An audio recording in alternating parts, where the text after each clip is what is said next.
Hi everybody, welcome back to Zulu Alpha Firearms channel, and as usual I am still Gerard Labuskachny. We're again at Tactical HQ today for another one of our wildly popular 2-mag reviews, and I am very excited about this particular one. Because I haven't shot the gun before and there's been quite a lot of buzz and talk about this particular one. It is the, because it's heavy, Beretta 92X Performance. This was released in about mid-2019, so it's quite a new gun on the scene. I must admit though, when I first heard that Beretta was releasing this, the 92X Performance sports gun, I kind of thought, geez, why? Are you guys not flogging a dead horse? But then I kind of thought about it. I looked at a few reviews and I thought, in fairness, the Shadow and the Shadow 2, Shadow 1 is really an iteration of the CZ75. So, is it that unfair to judge Beretta for taking an existing platform which has been very popular and making it sporty? Beretta hasn't really been into the sports scene to date, and I kind of wonder why didn't they just create a brand new pistol. But like I said, I looked at a lot of the reviews and read up about the gun, and I saw that it's quite different. The two main issues really are the weight, which is significant, and the trigger that has changed with this particular gun, besides a few of the other little issues. The weight is very hefty compared to the normal 92 platform. I mean, if I put it on my little scale here without the magazine, we're talking a gun that weighs 1273, and I think with the magazine it's about 1.35 kilograms. It's heavy compared to anything I've ever picked up. It's competition built, it's fast cycling. One of the main issues though is the trigger. And this is one of the real benefits of this particular gun. Again, it's checked for safety purposes. It's what they call the Extreme S trigger, or the competition trigger. It's more flattish in nature. It's not the sort of normal curved trigger. It has got texture on the trigger. It has a reduced reset. Beretta says it's a 1 millimeter reset out the box. Don't know about that. So very short recessed, and you can adjust the travel on the trigger. So definitely a lot of people say this is probably as good or very close to being as good as the Shadow 2 trigger out the box. So again, that's really a huge adjustment with this.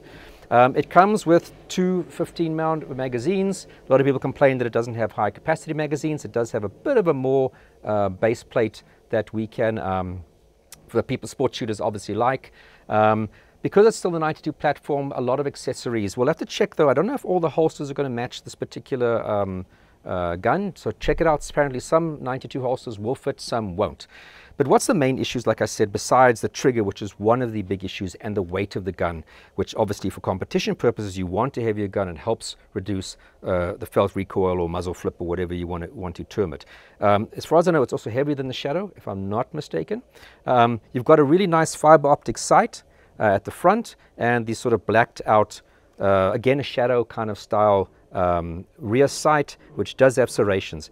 As you may or may not be able to see, it is extended a bit further back than the standard Beretta 92 sight, so you get a bit longer sight radius, which hopefully would help for accuracy. And it does have a nice little like a Phillips or flat screwdriver type of thing where you can adjust this and set it to exactly your preferred sighting it in. It has what they call their sawtooth serrations, which are actually quite angled little serrations on the front and the back. Again, because of the exposed barrel, when I normally cock my Glock, I do it like this. You can't do that here if the barrel's hot. So when I had a 92, I was tended to tilt it to the side and grip it at the front, but of course you're close to the barrel. But now these serrations really definitely make it a lot easier, in addition to these standard sort of sawtooth serrations, or serrations you've always had at the back of this particular gun. It's got what they call the Brigadier slide, which is again much heavier, and you can see it has a little bit of a unique shape here that the standard Berettas don't have. But like I tell you, this is a heavy gun in general, but the Brigadier slide is thick and heavy. It's got a skeletonized rear hammer at the back here, for that whatever little bit of weight they're shaving off there. One of the other big changes, and a lot of complaints about the standard 92 platform, is that you had the safety stroke decocker on the actual slide, and a lot of people didn't like that. And I know when I carried my service pistol, which was a 92, on a few odd occasions, if I wasn't paying attention, if I cocked it at the back, I would knock it on to safe. The Beretta 90, the M9A3, which we did a review on, if you want to have a look at that, did to some degree solve that by tilting the safety up a bit in a standard position that reduced the chances of you knocking it down. But I do think a lot of people are quite happy about this ambidextrous safety that's on the frame. It does feel far more intuitive to knock it with your thumb than the previous slide safety. Actually feels quite nice. And I think even as a rest for when you are shooting, I'm going to definitely rest my thumb there.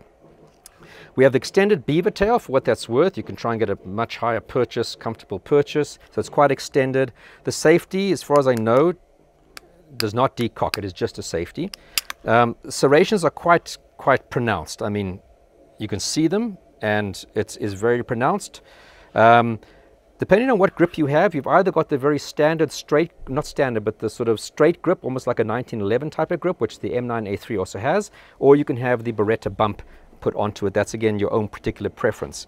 Flared magwell, standard flared magwell here, which is quite neat. It doesn't extend outwards. It's not extended onto the grip. It's kind of where it is. Mag release, again, is bigger. You don't have that little finger rest over here, which again nowadays I think most people agree that the finger rest is not something that people even use anymore. You do have a Picatinny rail, though I've never quite understood why on a sports gun you have a Picatinny rail. Maybe they're doing that in case people do want to carry this and put on a torch, because I don't know any sports disciplines where you can actually have anything attached here. What is also different, and again we'll show you a close-up picture, is the takedown. They call it the match takedown. So this is more pronounced, it sticks out, and it's actually designed that you rest your front thumb. So your rear thumb is here on the safety, and your other thumb is resting, and it's actually quite comfortable, I must admit, is resting on that takedown lever. And again, that's going to help you reduce muzzle flip. So I'm quite keen to see how that works. And that's, of course, something the Shadow does not have. Steel frame all around. It's sort of sporty silver. I don't typically like silver guns, but I think in your sports stuff it does look pretty neat. The recessed slide release over here, so that's kind of out the way, which is quite nice. And that's pretty much the main issues in terms of what this gun is and how it's different.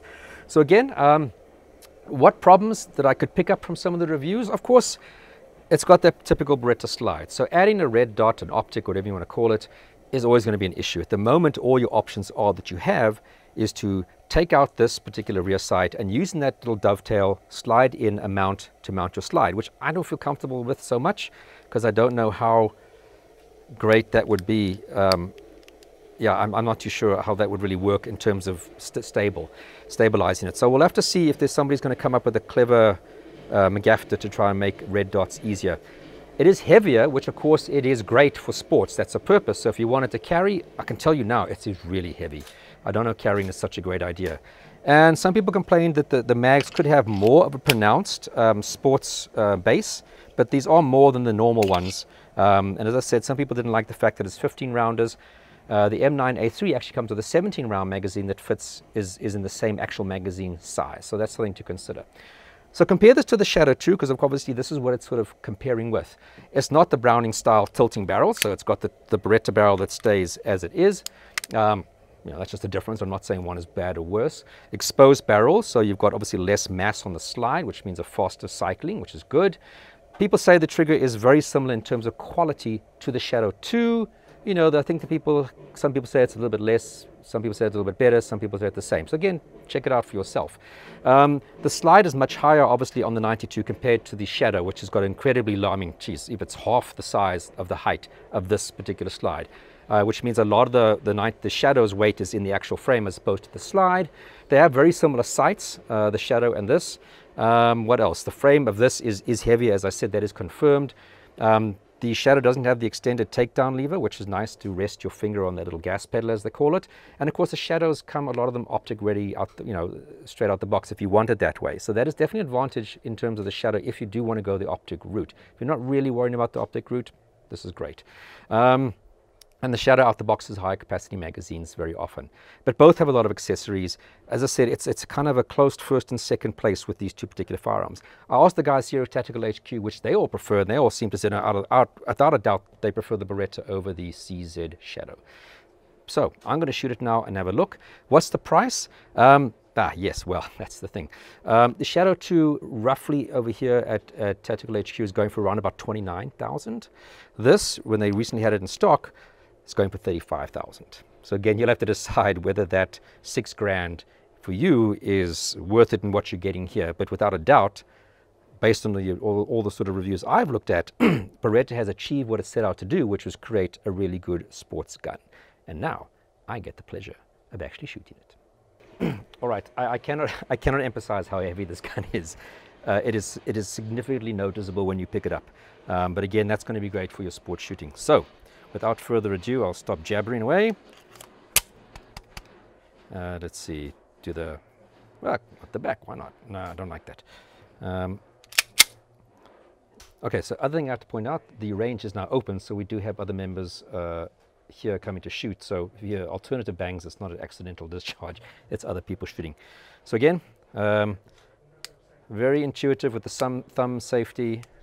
I'm going to rest my thumb on that and use my left thumb on the takedown, and let's have a look. All right, I'm going to go for the middle of the right-hand target. Oh, nice. The sights are very nice.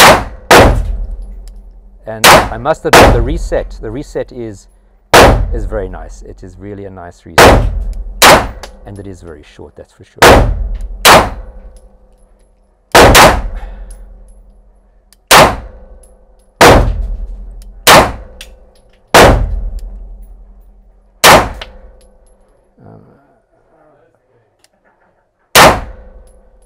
The trigger is definitely something that they've succeeded in doing what they set out to do. I'm going to do some fast shooting now. Yeah, actually this is going to take some getting used to, where you rest your thumb, because you feel it a lot from that recoil, but I do think it helps with that recoil. Nice. I mean, it definitely is not just a 92 that they've gone and thrown some fancy bits and pieces onto. So I mean, threatened, I'm only allowed to shoot 2 rounds because this is, again, privately owned. So the person is quite sort of precious about this. And as far as I know, I think we're the first YouTube channel in South Africa doing a review on the 92X Performance. So I might be wrong, but that's what, as far as I know. What that means, I don't know. It doesn't make it better. But all right, so I'm going to do some fast shooting though. Okay, so it doesn't do the pop back when you have the slam the magazine in. Now reaching that slide release is not easy because it is recessed. I'm just going to... Okay, I'm going to go for the top left diamond, and I'm going to do fast shooting, as I like to call it. Okay, let me get a better stance. I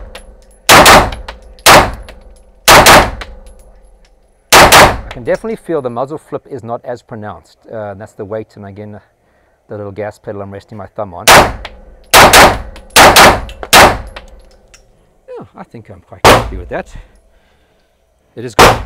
I think if you definitely want to compare, if you're looking for a new gun or you're looking for a sports gun, definitely check out the Shadow 2, because that's kind of the industry standard for sports shooting across the world, not just in South Africa.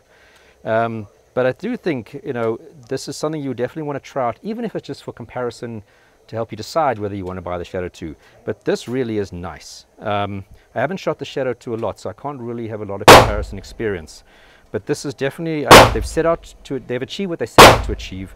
The trigger is really great. The weight is significant, and I do like the updated controls. I like the sights a lot. You know, I always thought, you know, 3 dots is the best way to go, and my Glock 19's got 3 fiber sights. I actually do prefer this type of sighting with the blacked out rear and the front. That's not me. So check this out. It's worth your while. How easily available they are in South Africa, you'll have to phone around and ask. As I said, Tactical HQ is usually a good place to start because they have a lot of interesting guns here. So I hope you enjoyed that. As I said, thanks to Tactical HQ again for allowing us to be here. And again, I sort of want to re-emphasize, like the video and subscribe to the video and click the little icon of the bell that'll remind you when you get a new video.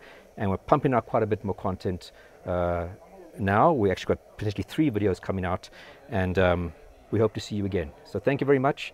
Gerard Labuschagne for Zulu Alpha Firearms channel. And as usual, be safe, be legal, and be responsible.